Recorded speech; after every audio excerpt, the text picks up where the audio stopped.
साधक इन भ्रांतियों से बचें। आध्यात्मिक साधक का मार्ग अत्यंत दुर्गम है। क्षुरस्य धारा इसका श्रुति प्रमाण है। यह मार्ग अनेकों बाधाओं, समस्याओं तथा संशयात्मक भीषण अरण्यों से होकर जाता है। इसमें एक विरोधी तत्व यह है कि हमारा मन ही हमारा शत्रु है, जिसे हमारा मित्र बनना चाहिए था और सद्परामर्श देना चाहिए था। यदि इस मन का संस्कार किया जाए तो यह हमारा वास्तविक मित्र बन जाता है, परंतु यह तभी होता देखा गया है जबकि साधक आध्यात्मिक साधना में पर्याप्त रूप से अग्रसर हो जाता है। उस समय मन उसकी सहायता करने लगता है। जब तक यह अवस्था न आवे तब तक हमें अत्यंत सावधान रहना चाहिए और उसकी कपट क्रियाओं से सचेत रहना चाहिए। न जाने किस समय वह विद्रोह कर दे। यह अत्यंत कूटनीतिज्ञ और वाम मार्गी है। इसे महात्माओं ने प्रवंचक की संज्ञा भी दी है। मन की कला कुशलता को जानने के लिए सर्वप्रथम सिद्धांत यह है कि साधक यह अनुभव कर ले कि वह मन को अच्छी तरह जानता है, अतः मन उसको धोखा नहीं दे सकता। साधारणतः ऐसा नहीं होता। असावधान साधक यह विश्वास करने लगता है कि मैं मन का स्वामी हूँ। फल यह होता है कि मन उसकी बौद्धिकता को अपहृत कर लेता है और अपना कपट जाल सूक्ष्म विधान से बिछा लेता है।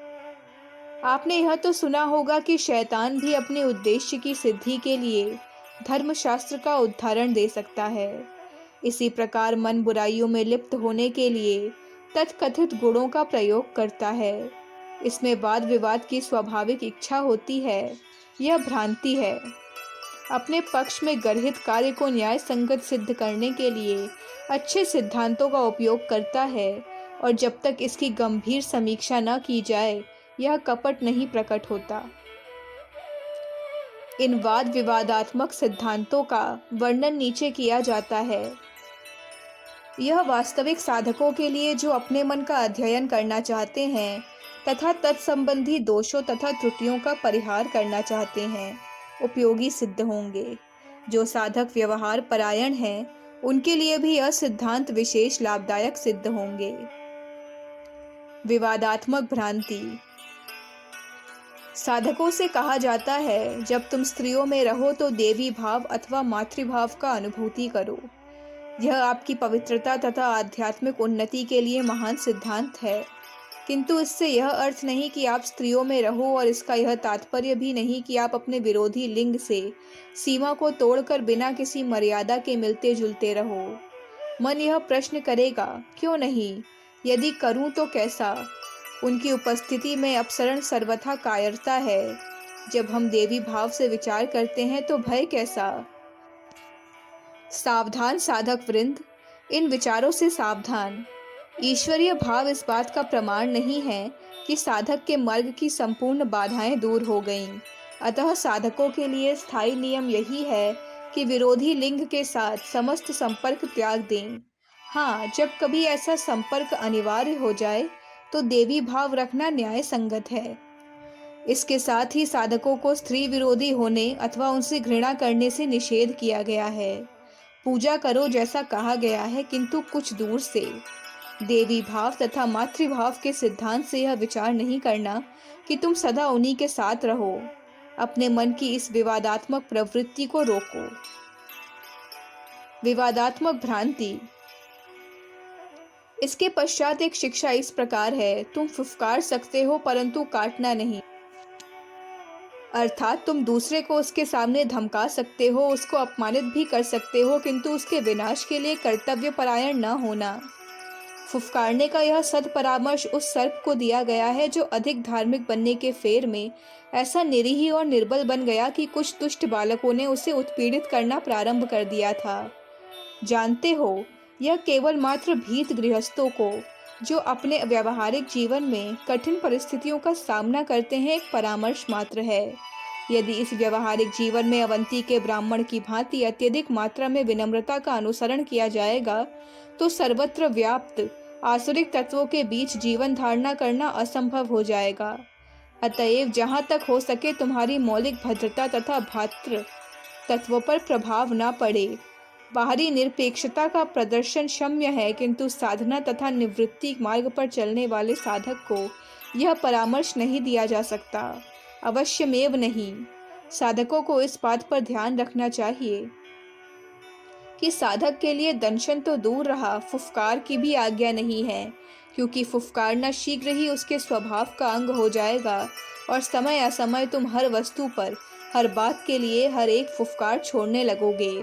इस फुफकार में सब प्रकार की उद्दंडता, प्रचंड तर्क वितर्क, चुभते व्यंग्य, कठोर उत्तर, चिल्लाहट तथा कटु शब्द भी सम्मिलित हो जाएंगे। अंत में शारीरिक हिंसा तथा मारपीट, प्रत्येक प्रकार की अमानुषिक निर्दयता फुफकार की ही श्रेणी में रख दी जाएगी और इससे आध्यात्मिकता का सर्वनाश हो जाएगा। मन इसके लिए सदा प्रतीक्षा करता रहता है कि वह आपके अनुग्रह का अनुचित लाभ उठाए। इसकी स्वाभाविक गति अधोमुखी है, अतः न तो दंशन करो और न फुफकार ही। मधुर स्वभावी, विनम्र तथा सभ्य बनो। यदि फुफकारना ही चाहते हो तो अपने मन पर फुफकारो। अहंकार त्याग करते हुए षड्वैरियों का दमन करो। मन से सावधान रहकर इस विवादात्मक प्रवृत्ति के दास मत बनो। विवादात्मक भ्रांति। एक परामर्श यह है कि दृढ़ निश्चयी बनो, अपने सिद्धांतों में दृढ़ रहो, एक अणु भी विचलित न होना। यह सिद्धांत सत्यशील साधक के लिए सर्वोत्तम परामर्श है, किंतु अभाग्यवश यह हठवादिता का आदेश बन गया है। यह तामसिक गुण है, किंतु मन तुम्हें यह निश्चय करा देगा कि तुम आत्मबल प्रकट कर रहे हो। यह आपको अहंकार के साथ संश्लिष्ट कर देगा, परंतु सत्यशील साधक सात्विक निष्ठा तथा हठवादिता में सावधानी के साथ विवेक करता है। आत्मबल ऐसी सस्ती वस्तु नहीं है जो बिना किसी नियंत्रण तथा साधन के तथा बिना इच्छा शक्ति की पवित्रता के प्राप्त हो सके। इसके लिए सांसारिकता तथा अपने जीवन का मूल्य त्यागना पड़ता है तथा आत्म बलिदान करना पड़ता है। इन सिद्धांतों से यही अर्थ निकलता है कि सत्य तथा दृढ़ प्रतिज्ञ रहो, परंतु आत्म प्रपंचक भावनाओं के प्रति नहीं। सब प्रकार के योगानुष्ठानों से दृढ़ वर्धित रहो, किंतु हठवादिता से बचो। हठवादिता तो भ्रम मूलक विवादात्मक प्रवृत्ति है और सत्यानुशीलन तथा सदनिष्ठा आत्म जागृति का साधन है। विवादात्मक भ्रांति। सदा सत्य बोलो तथा स्पष्टवादी बनो, यह भी एक उपदेश है। इसका यह अर्थ है कि जब तुम्हें बोलने की आवश्यकता हो तो केवल सत्य बोलो। इसमें यह तात्पर्य नहीं कि किसी स्त्री अथवा किसी पुरुष के सामने तुम्हारा जो विचार हो उसे उसके मुंह पर कहते फिरो। यह तो अनावश्यक व्यवहार है।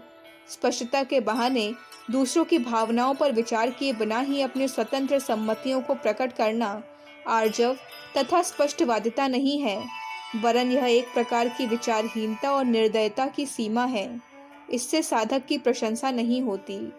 जो उपदेशक आपको सत्य एवं स्पष्ट बोलने का आदेश देता है, वह यह भी उपदेश देता है कि मिष्ट भाषण और मधुर वचन कहो।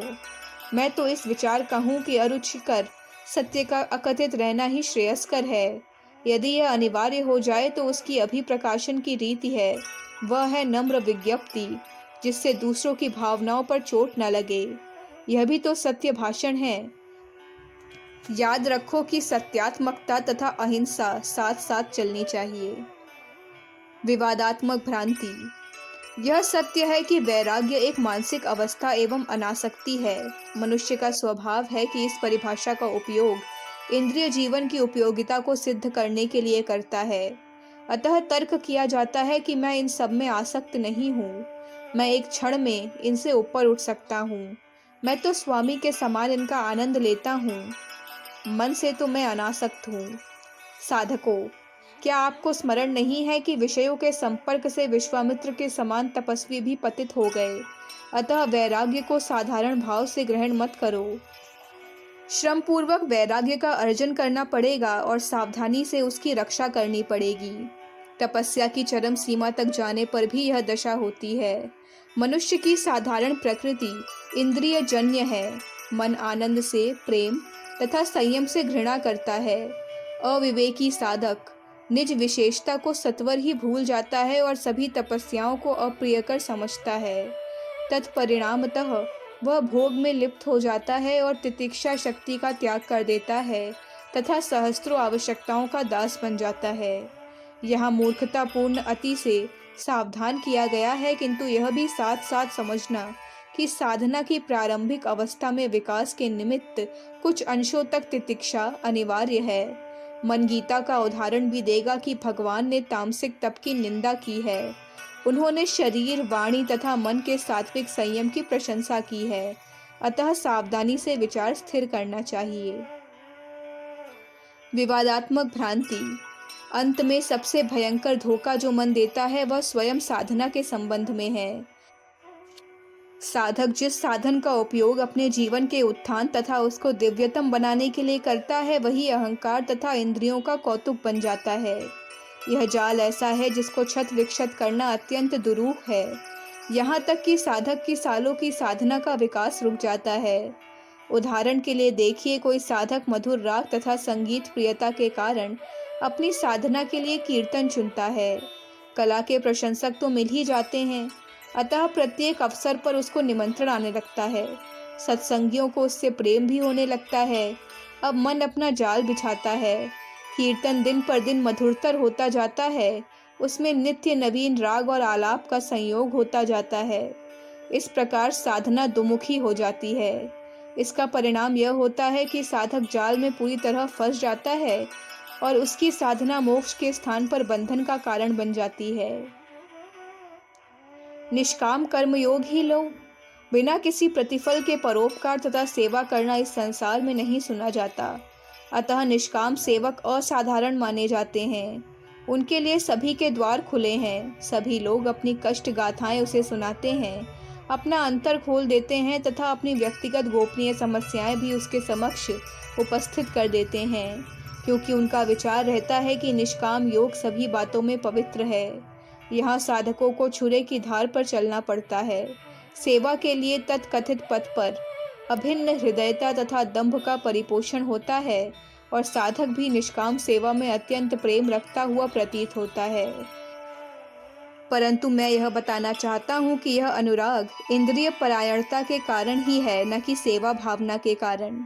इसी प्रकार से तितिक्षु साधक भी इसमें रत रहता है, क्योंकि उसकी प्रसिद्धि जो हो जाती है उसकी आप पूजा करने लगते हैं। साधना का लक्ष्य ही बदल जाता है।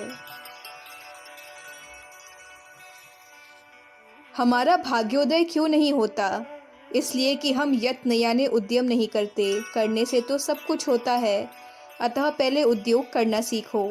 यत्न को ही देव समझकर दिल में धारण करो। निर्दोष प्रयत्न ही देव है और प्रमाद दैत्य। यत्न न्यायाधिष्ठित होना चाहिए, क्योंकि न्याय ही भगवान का रूप होता है और अन्याय शैतान का।